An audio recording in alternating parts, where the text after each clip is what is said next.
Assalamualaikum warahmatullahi wabarakatuh. Saya Wita Ruspianti Dewi, tutor materi paket B kelas 8 di PKBM Bina Pandu Mandiri.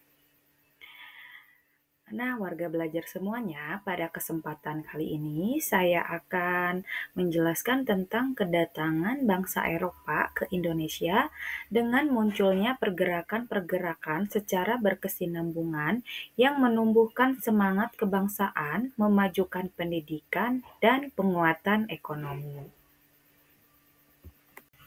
Kedatangan bangsa Eropa ke Indonesia, khususnya Belanda pada abad ke-17, membawa dampak besar dalam sejarah Indonesia. Meskipun penjajahan Eropa seringkali mengarah pada penindasan dan eksploitasi sumber daya alam serta manusia. Nah, proses kolonialisme ini juga turut memunculkan berbagai pergerakan yang berkesinambungan yang memiliki dampak positif dalam beberapa aspek kehidupan di Indonesia, terutama dalam hal semangat kebangsaan, pendidikan, dan ekonomi.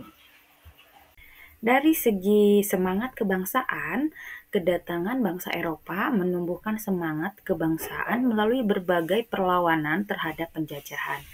Meskipun awalnya penjajahan itu bertujuan untuk menguasai dan mengeksploitasi, pengaruh Eropa juga memicu kesadaran nasional di kalangan rakyat Indonesia.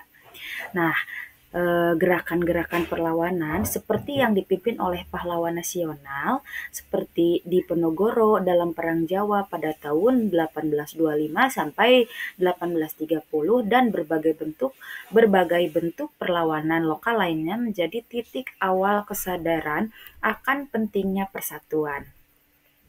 Semangat kebangsaan ini berkembang menjadi gerakan politik yang lebih terorganisir pada awal abad ke-20. Nah, seperti yang terlihat dengan munculnya organisasi-organisasi pergerakan nasional seperti Budi Utomo pada tahun 1908 yang berfokus pada upaya memperjuangkan kemerdekaan dan identitas bangsa Indonesia. Kemudian dari kemajuan pendidikan. Nah, salah satu dampak langsung dari kedatangan bangsa Eropa adalah sistem pendidikan yang mulai diperkenalkan. Nah, sistem pendidikan barat yang diterapkan oleh penjajah meskipun terbatas pada golongan tertentu tapi membuka kesempatan bagi orang Indonesia untuk menerima pendidikan yang modern. Nah, pendidikan ini memberikan pengetahuan yang baru yang pada gilirannya membentuk pemikiran kritis di kalangan masyarakat Indonesia.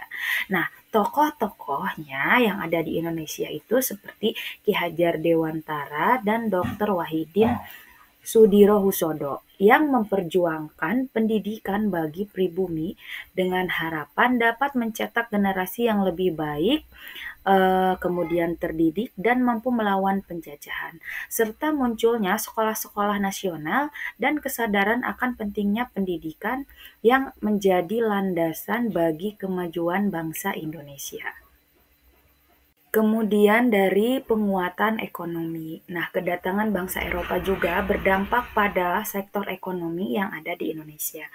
Nah, sistem ekonomi kolonial yang diperkenalkan oleh Belanda seperti tanam paksa abad ke-19 ya meskipun merugikan bagi rakyat Indonesia juga memperkenalkan teknologi pertanian dan sistem perdagangan yang lebih terstruktur. Nah, selain itu, dalam perkembangan selanjutnya munculnya kalangan pribumi yang mulai terlibat dalam sektor ekonomi, seperti perdagangan dan pengusaha pribumi yang mendapat kesempatan untuk memanfaatkan kemajuan ekonomi yang diperkenalkan oleh penjajah. Nah, ini memberikan fondasi bagi perkembangan sektor ekonomi yang lebih modern setelah Indonesia merdeka. Warga belajar semuanya, kesimpulan dari materi kali ini yaitu secara keseluruhan meskipun kedatangan bangsa Eropa ke Indonesia membawa banyak penderitaan dan penindasan, proses kolonialisme juga memicu perubahan sosial yang berkelanjutan. Munculnya pergerakan kebangsaan, kemajuan pendidikan, dan penguatan ekonomi menjadi faktor penting yang turut membentuk jalan menuju kemerdekaan Indonesia. Demikian materi yang bisa saya sampaikan pada pertemuan kali ini. Mudah-mudahan warga belajar dapat memahami juga meneladani semangat juang para pahlawan Indonesia.